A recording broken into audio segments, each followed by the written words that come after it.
You see the frame rate on this That animation? is my one issue with it.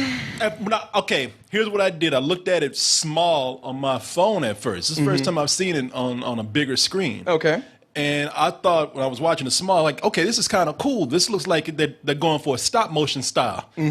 And now that I look at bigger, I'm like, no, they just ain't got no budget.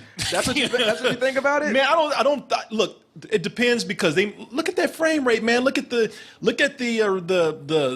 textures on there, lack thereof. I know I'm being snob animation nerd right now. I know that, but that frame rate it makes it look like it's just not fully rendered, or it just doesn't look like there's a whole lot of money behind it.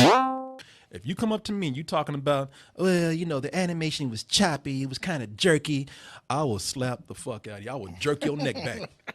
Don't you? Because you don't get it. Yeah. I'm not going to show the guy's profile. I'm not going to say no names, but I saw the same thing you did. Yeah. One guy out there talking about, well, the animation was just kind of choppy and cheap, and that's why I didn't like it that much. It was rushed. It was. I was like, this was rushed? And they're going to turn around talking about, I know animation. Bitch, as an animator who makes shitty looking animation, I can tell you, no, you don't get it.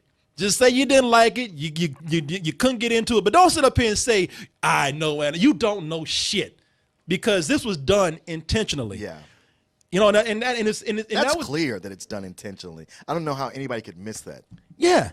And it's done on purpose. I mean, what they've done is they've taken 2D models, they've given it a 2D acrylic look, they've drawn what looks like two-dimensional animation lines on it. Yeah, it's cell shader. Yeah, and they did this because they wanted to actually make this look more like a graphic art style.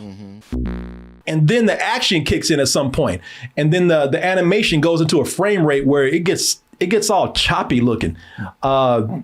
And so I can see some people complaining about that, because I look at it. If you look right here, you can see how it's like starting to like look a little choppy, like the frame rate has even gone below 24 frames. And I wouldn't be surprised myself if they did that to save a little money. Yeah, that's what I was thinking. I was like, this is an odd artistic decision, because it's only in the biggest action sequences with the most stuff happening. Yeah. And I was like, is this just to save computing power? Because you're like, man, our servers are worn out, and why are we breaking our ass on this? It's crazy already. But I would tell you, when it gets that choppy, then, because I was thinking like, oh wow, it looks like a graphic novel, because it's choppy, but they do make sure that all the poses and the framing is very action packed. Yeah. So